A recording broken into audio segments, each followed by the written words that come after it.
Welcome to the UFO Files Show with your host, Jerry Pippin. Hello, I'm Jerry Pippin. We're at the Cover Up Cafe, and we're in Roswell, New Mexico, 60 years ago, on either July 3rd or July 4th, according to who you talk to. There was a crash here with extraterrestrials, but this is not the only place things like that have happened. And we have a couple of people here right now who are going to talk about an incident in Mexico. Yes, Noe Torres. Okay, yeah, Noe, but it's a Noe. And then there, of course, Ruben Uriarte. Ruben, welcome to the show too. Thank you, Jerry. Thanks for the invitation. And tell us the name of the book and what it's about. This is a very interesting case. We call the book Mexico's Roswell, the Chihuahua UFO Crash. And you might tell people where Chihuahua is. We've all heard about it. There's a song about it, an instrumental years ago. And well, yeah. I just started as a disc jockey, and I called it Chihuahua, and they laughed me right out of the station. So, Chihuahua. yeah. People have asked us if this is a book about dogs. No, it's not about dogs. Chihuahua is one of the states of Mexico that borders the United States, borders the Texas area, and people are well familiar with the Chihuahuan Desert. So the Chihuahuan Desert encompasses the Mexican state of Chihuahua, which is is adjacent to El Paso and the western part of Texas along the Big Bend National Park area of West Texas. So just across the river from there is the Mexican state of Chihuahua. Now, this book has lots of pictures in it, by the way. So there are evidently a lot of evidence about this thing happening, right? Yes, we've included over 100 pictures, illustrations, graphs, charts, etc., because we think that this is one of the most important UFO crash retrieval cases since the 1947 case here in Roswell. What year did this happen? This happened in 1974, August 25th. And one thing that we wanted to share is that information is based out of a report, a leak, which we feel may have been a leaked military document known as the Deneb report. And in there it describes the event where a UFO was being tracked by U.S. radar, and it was going toward the coast of Corpus Christi, going at a speed of about 2,250 miles. It diverted south, made a right angle, went south toward Mexico, and then it went directly toward the northern area of northern boundaries of border of Mexico, and it collided with an airplane. What kind of airplane? Well, in the report, it describes it as a small plane, so we don't have the exact type. But this leads into another scenario where the Mexican military went to retrieve the airplane, and they found the disc object, and all this was being under the surveillance of U.S. military. So in other words, they just thought it was a plane crash, and even though it might be routine, they were surprised to see the disc, or did radar show it was two things that hit, and they thought they might see people?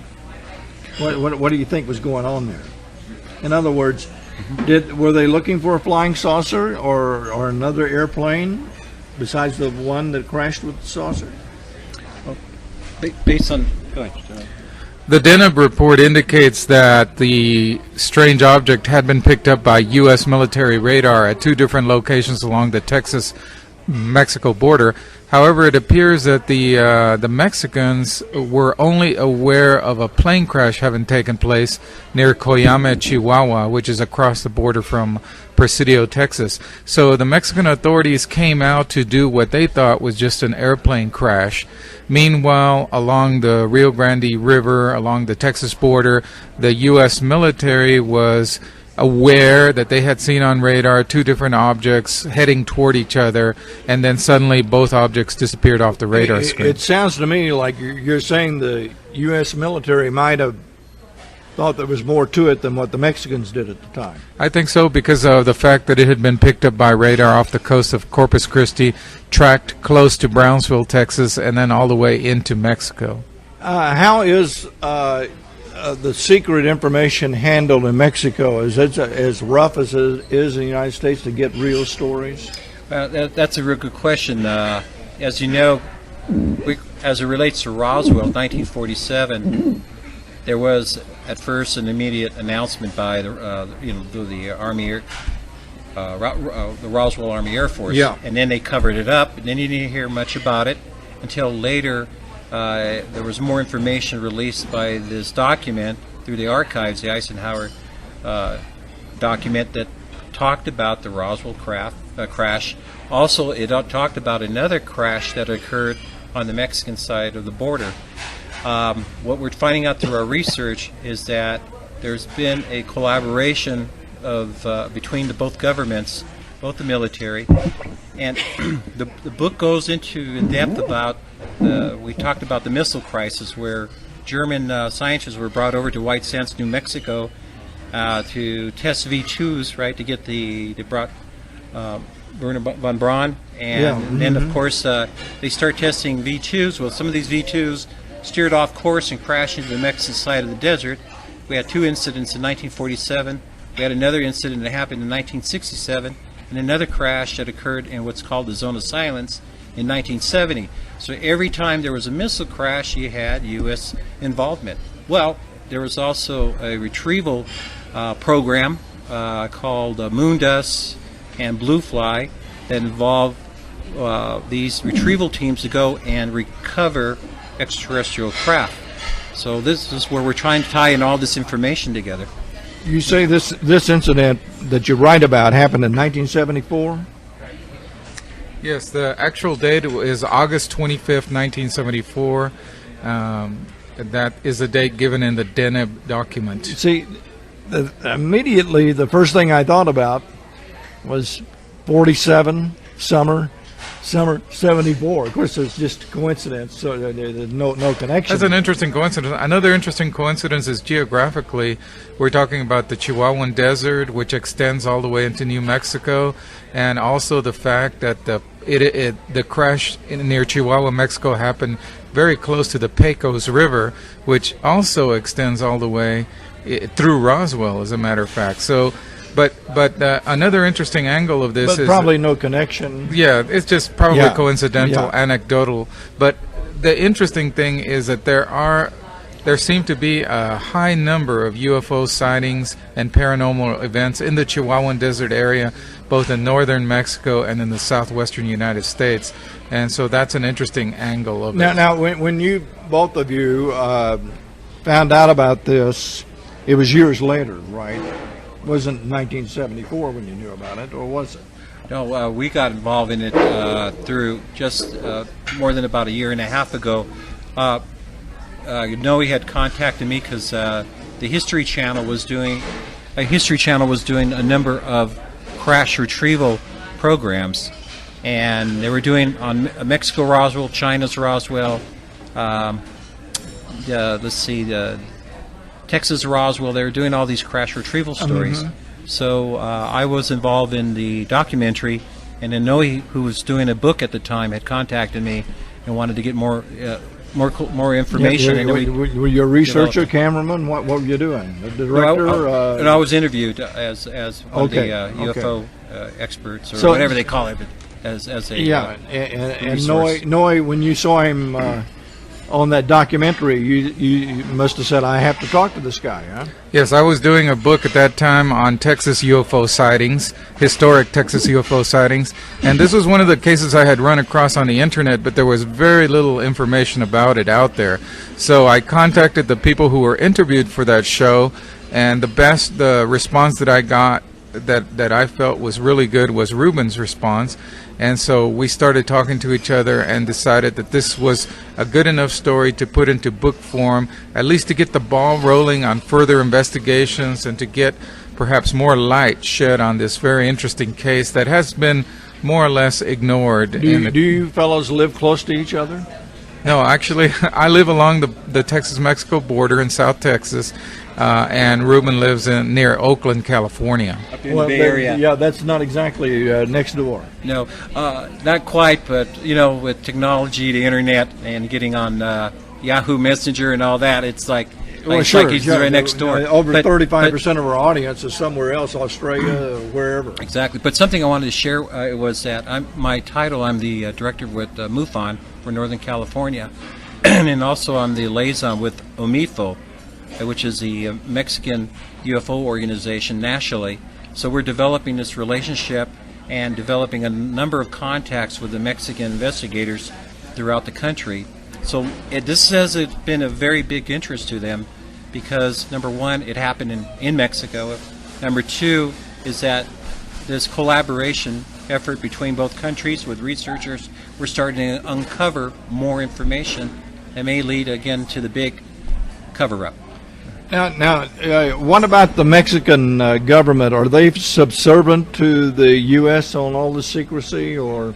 This is a question that comes up frequently from Mexican UFO researchers. They want to know exactly what the politics might be Uncle like. Sam's calling the shots or not. Right, and they're very defensive also about the interests and rights of their country. Sure. We went back, and historically, as Ruben was saying earlier, we went back in time and looked at previous incidents where the U.S. military was allowed to cross the border to retrieve downed missiles and things like that. And we also know that there were political connections dating back to the 40s and early 50s between the two countries with regard to retrieval incidents like this. Ruben, do you want to add more to that? Yeah. What we found was back in the 50s, in the early 50s, Miguel Alemán was the president of Mexico, and he had close communication with Truman, who was the president at the time. Later, Eisenhower became president after Truman had finished his term. But what we found was that there's been communication through other networks that Miguel Alemán was told by Eisenhower that he was taken to a location somewhere in the Southwest where he actually seen the crash retrievals and bodies of extraterrestrials. So we always hear this story about Eisenhower landing at Edwards and the treaty in '54. This is something else. Eisenhower may have been involved in a lot of things. Well, we're finding that we're getting information from the actual people that were involved in crash retrievals, and also that were involved in military operations, or had seen objects and were told to be quiet, or they would suffer severe consequences. And this is what we're going into. Does the Mexican government do the same thing? Do they tell people and threaten them? I mean, it's pretty obvious U.S. government has. We haven't gotten that sense. You haven't ran across that yet. Ruben works with a lot of UFO investigators in Mexico, and that's not the case as much as it is here in the U.S. Yeah. What's interesting, though, is that some of these historical cases, are the good old Men in Black come up again. Uh-huh. And you find that the Men in Black have threatened certain individuals to keep quiet. In our book, we did research of a pilot, Carlos de los Santos. 8 months later, he was flying a small airplane going back toward Mexico City. And then all of a sudden he felt like he was being watched. He looked to his left, there was a small disc right above his wing. He looked over to his right, there was another small disc. Then all of a sudden he's looking in front of his canopy, and this object came and slammed right underneath his fuselage. It had control of his airplane for 18 minutes. He's calling Mayday, Mayday, Mayday, and air traffic controllers in Mexico City were seeing these objects in his airplane. I've got the actual recordings of him calling Mayday, Mayday, Mayday. Nobody answered? And they were trying to calm him down. Oh, okay. And okay. They raised his airplane from 10,000 feet up to 14,000 feet. His plane was not pressurized. And then all of a sudden they let him go. The plane, he was able to retrieve back, but he had the crash underneath the fuselage. So when he did have some physical evidence that something happened up there. Well, then later he was met by J. Allen Hynek and some other notable researchers, And then there was these individuals that were dressed in black. They told them, you need to be quiet or else. They threatened them. And that was one instance, and there's been a number of others. So it's almost the same kind of a scenario that we've been getting. It's very interesting that movies and fiction writers seem to have a lot of this that comes out in real life. Have you noticed that? That's absolutely correct. We're right now working on a case. There's a retired U.S. Air Force colonel who lives in North Texas who is telling a remarkable story about visiting the site of a UFO crash retrieval. He's 81 years old, and he's finally decided to come forward with his story. But even though he's 81 and his military career is long over, he was so he received so many threatening phone calls and messages from his former superiors and other people in the military that even now, so many years, he left the military in the middle 60s, he still feels very uncomfortable talking. And it's only now, after so many years, that he has decided to come forward with the full details of his story. Why do you think the government is so ambitious in guarding these secrets about this? We may have to go back to what Stanton Friedman used to share at the conference. The country that controls the technology controls the world. And it could who knows that that's part of the reason why they're doing the retrievals, right. For the technology reasons, but also some of the issues that have come up. We talked about the Mexican convoy that went out to recover that craft. When they went out to discover the wreckage of the airplane, they also discovered the disc. Well, what happened was that all these soldiers died. I want to follow that up. We've got to take a break, and we'll come back. We'll also go to the audience if they have some questions, because I wanted to ask you about the ramifications of the crash retrieval itself, and whether or not there was any evidence of inhabitants on any of on that craft. Our guest, of course, Noe Torres and Ruben Uriarte, and it's interesting that I almost said Chihuahua. the Chihuahua UFO crash is just now coming to light, and there seems to be a lot of things about this thing that we need to find out about. I'm Jerry Pippin. You're listening to the UFO Files. We're broadcasting from Roswell, New Mexico. The biggest secret ever is about to be revealed. Fast walkers, UFO and alien disclosure. Words you were never meant to hear. It's clear we're dealing with a cosmic Watergate. This is the biggest secret in the history of the human race, the known modern history of government. Photos you were never meant to see. Video you never knew existed. People you were never meant to meet. As Jack Nicholson would say, you can't handle the truth. Essentially everything that you would want to know has been covered up. Things you were never meant to know about. No one has produced a higher quality, better produced DVD. Anytime, anywhere. Fast Walkers now available on DVD for only $19.95 at shopjerrypippin.com. Hello, everyone. This is Jerry Pippin. We're broadcasting from the UFO Files second headquarters, I guess, right down the street from the UFO Museum in Roswell, New Mexico. We've been involved with these folks for some time. It's always a pleasure to come back to Roswell.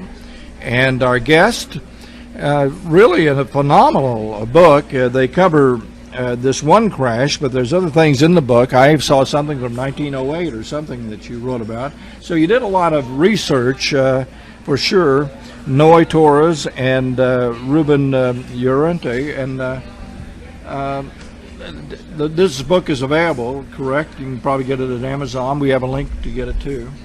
Yes, I am by profession. I am a librarian and have always been interested in doing research. I've written several books that have to do with history and involved looking up a lot of information in historical archives, libraries, and things like that.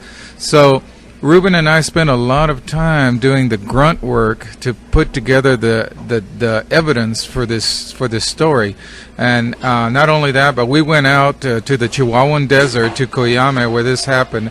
We talked to villagers there, and we were determined before we published our book to have as much information of the little information that's out there about this crash retrieval. We wanted to get as much of it as we could, documented and evidence. One of the people here in the restaurant asked if you'd gone out to this site personally, and you have. Yes, we spent a week in January of this year in Coyame. Before we went there, we had done about a year's worth of contacting folks by phone and email who live in the area. And one of our biggest assets for information in that area is a local attorney. He's an attorney in Chihuahua, the capital of the state, Chihuahua City, but he's a big landowner in Coyame, and he owns two big ranches that are just adjacent to where this object is believed to have crashed. So he gave us a lot of information about the strange things that he's seen on his property. There have been landing marks, and Ruben can talk about some of the other things. But he and other people that we contacted ahead of time paved the way for us going down there and putting all this evidence together. When you said strange things, I was wondering, and one of our members of the audience wanted to know, any paranormal activity down there that you detected? We also had the opportunity to go to what's called the Zone of Silence. I went in October. Tell me about that. Well, it's an area that's supposedly an area located south of Chihuahua and Coahuila, where radio signals cannot reach. There's a high magnetism area. It's been an area where there's been reported of a lot of UFOs. When we went there, we interviewed some people that live out there in these small ranches. They very much keep information to themselves. You have to really gain their trust, and that. And one of the questions, and also they don't want to appear. They're very humble, very open, honest people, but they're not looking for sensationalism or attention. And let's talk about the crash itself for a minute. Any evidence of any, for lack of a better term, extraterrestrial EBEs or whatever you want to call them?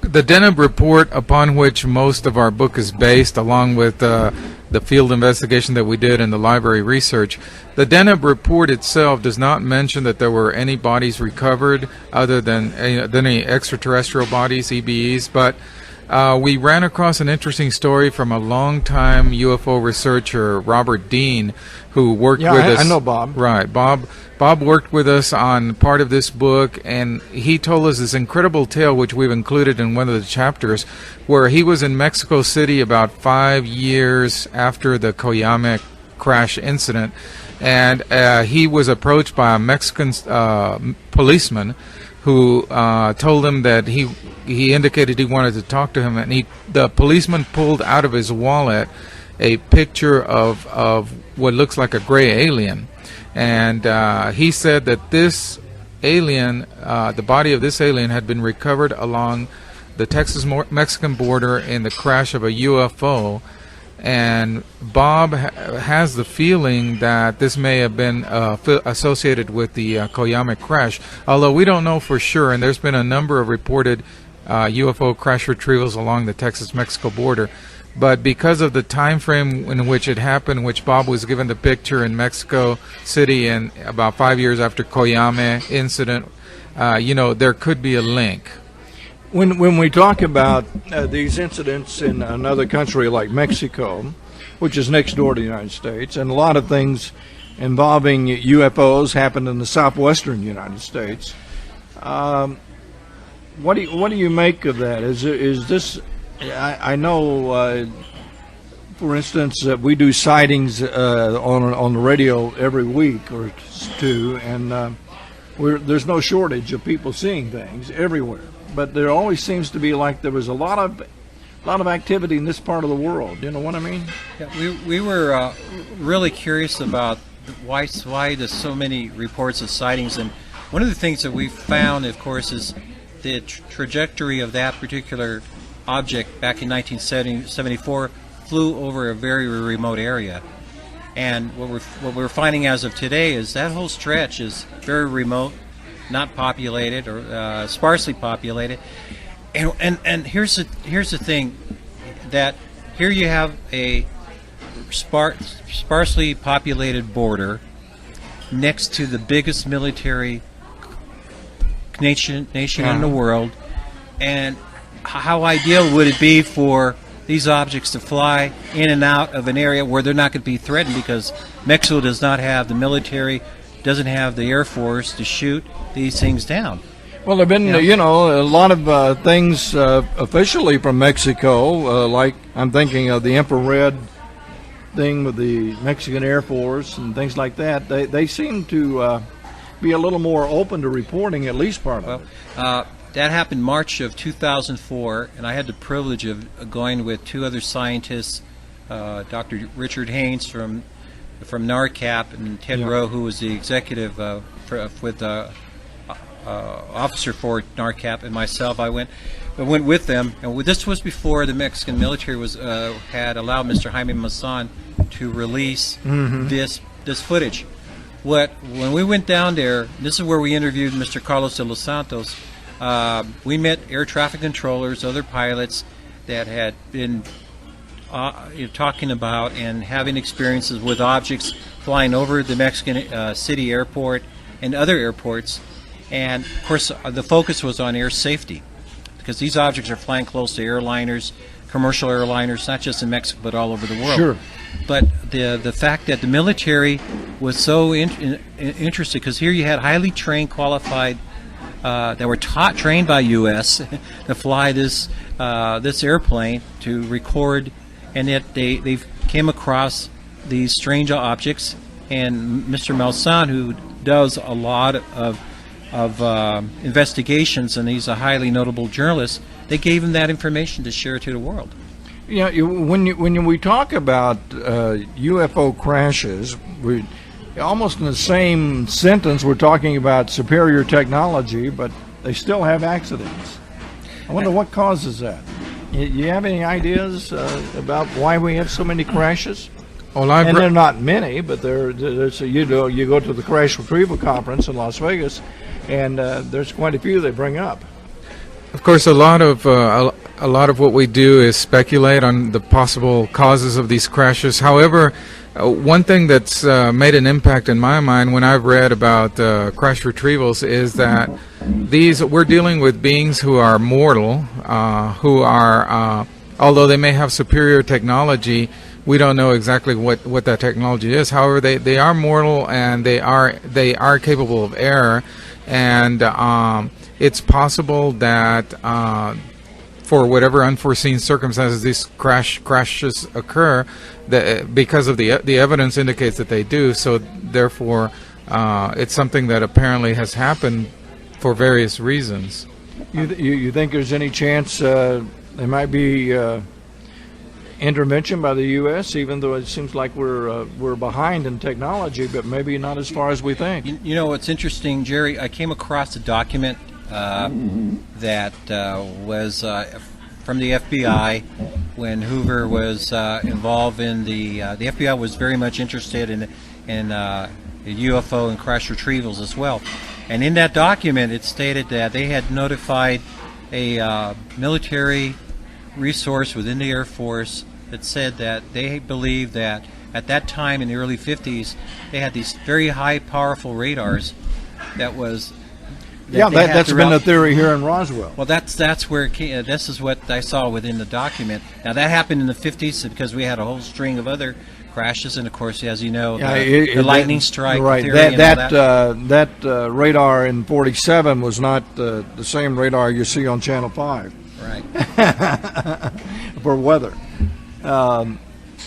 I still wonder, with all the crash retrievals, that means somebody somewhere in some warehouse has some material. Looks like somebody would talk sometime. That's an interesting point. One of the things that's been one of the theories that's been advanced that I happen to agree with is that if superior technology is found and we're not capable of doing anything with it right away because we have nothing that is analogous to it, and therefore, we can try to reverse engineer it, and we might be able to find some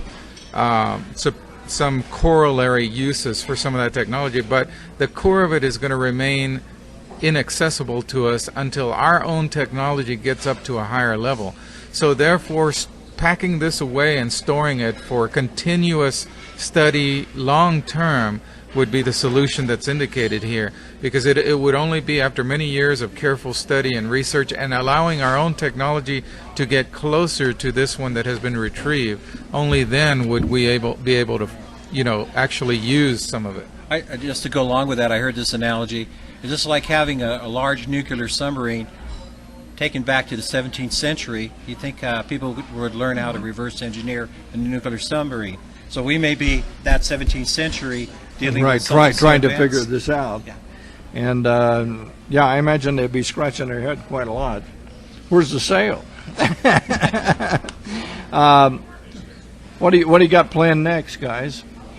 We have the very interesting crash retrieval that also occurred along the Texas-Mexico border. It may, in fact, be mentioned in the Eisenhower briefing document.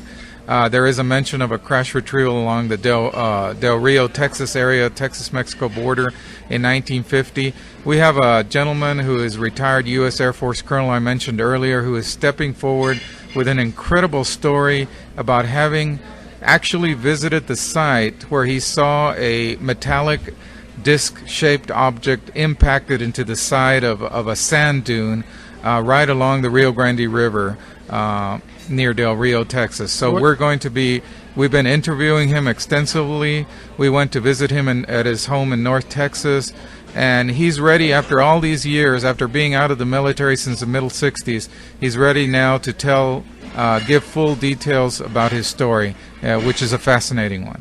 How big a craft was this particular one in Chihuahua? Do we know? The craft itself, the crash? It was a small disc. Small disc, which is in 16.5. 16 feet.